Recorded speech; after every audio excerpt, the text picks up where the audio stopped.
iPad? All right. Good job. You got it. What if I told you that you could live in a world where you were happy, you had most of the things that you needed and wanted on a daily basis, you were relaxed, in other words, you didn't feel overly stressed all the time, and you were engaged.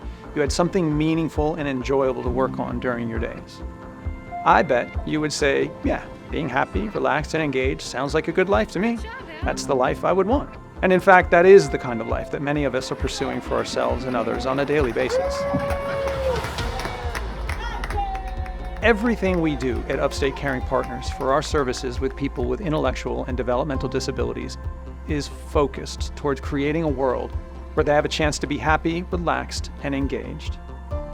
One of the ways that we do this is to create a higher quality of life for individuals by teaching them practical skills that they will need to be happy and joyful in the world. Skills that support joyful participation in their own interest. Skills that help build meaningful connections to their environment. Skills that help them connect to their families, their caregivers, and in the communities in which they live. When we do this, when we get individuals to a place where they're happy, relaxed, and engaged, we find that most of the time they begin to open up.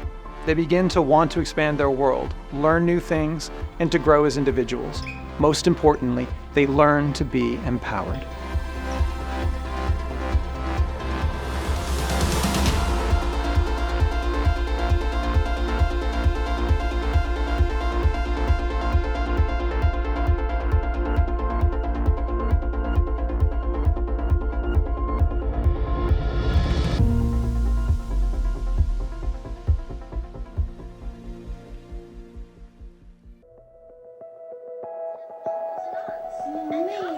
Yeah, your name is Connor Brown. Connor was my first son, greatly anticipated. So excited to be a mom. He was perfect. Full-term baby, no complications. You go down the slide? He hit all of his early milestones. Connor was walking when he was 9 months old. He was sitting when he was 5 months old. But there were things that were very disturbing. His eye contact. He didn't lock eyes. He didn't babble. As he grew, as his body grew stronger, the behaviors grew more disruptive.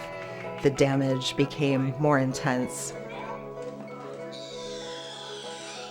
By the time he was 7 or 8 years old, windows started to break. His hair pulls became damaging rather than just painful. As he hit puberty, it became dangerous. It became dangerous for the other children in the family. I knew that I wanted to cure this. I wanted to make it better. I really thought that I could be that mom that would fix it, that within a few years, all these unusual behaviors would be gone. He would be in 1st or 2nd grade, indistinguishable from his peers. And that wasn't necessarily the case.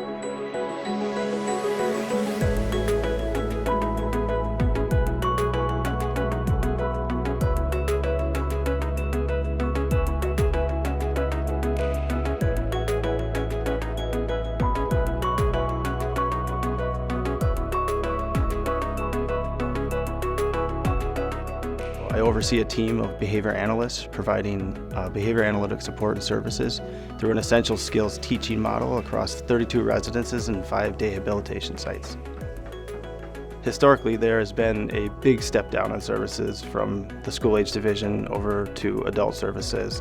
And the reasons for that are legislation, funding, and various supports that are just more richly provided within the school age divisions. What we're doing is trying to build out a team and do things a little bit different here at Upstate Caring Partners, in which we have a highly trained behavior analytic team that's ready to carry the skills that the people we support have developed in their school age experience and then carry them forward. Connor's in the unique position because he was able to catch this shift that we experienced as an agency early on. We do make an emphasis of a happy, relaxed, and engaged environment, and Connor has definitely enjoyed and benefited from a really committed staff group at his residence who took that seriously.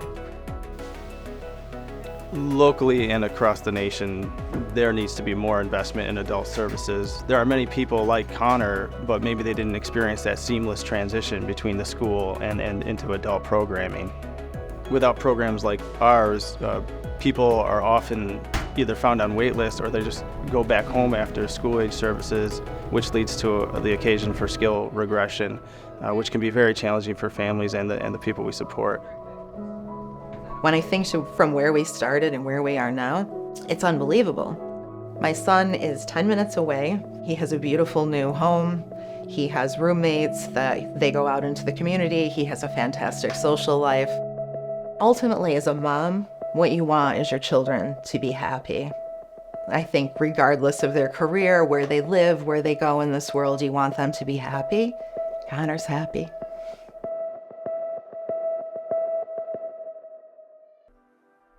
Early on in my tenure, I was amazed at the progress some of the individuals were having in our children's programs and wanted to learn more about it. Although we had limited clinical resources at the time, seeing the change in some of the kids we supported was undeniable. The UCP clinical team, led by Dr. Eric Jacobson, and our leading consultant, Dr. Hanley, were presenting our children's model at a local college, and thankfully in layman's terms that I could understand. At the end of the presentation, I challenged our team with a simple question. If we can do this with kids, can we do this with the adults in our programs that have moderate to severe disabilities?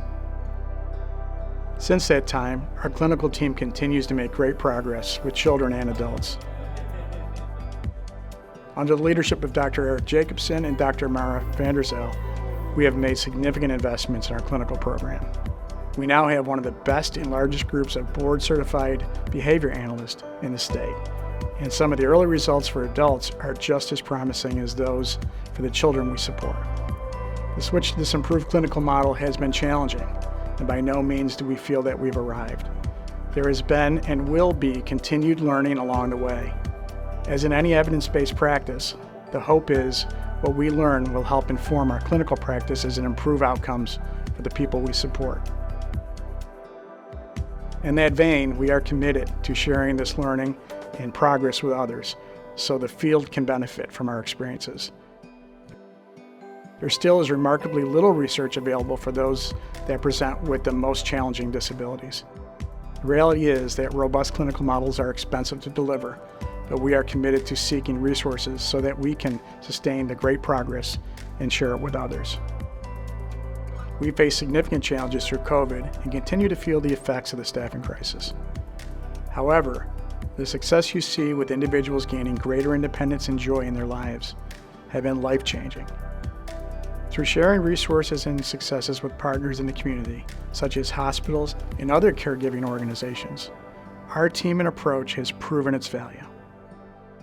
All of this gives me great hope for the future and even greater excitement and commitment for what more we can accomplish, and most importantly, what the people we support can accomplish.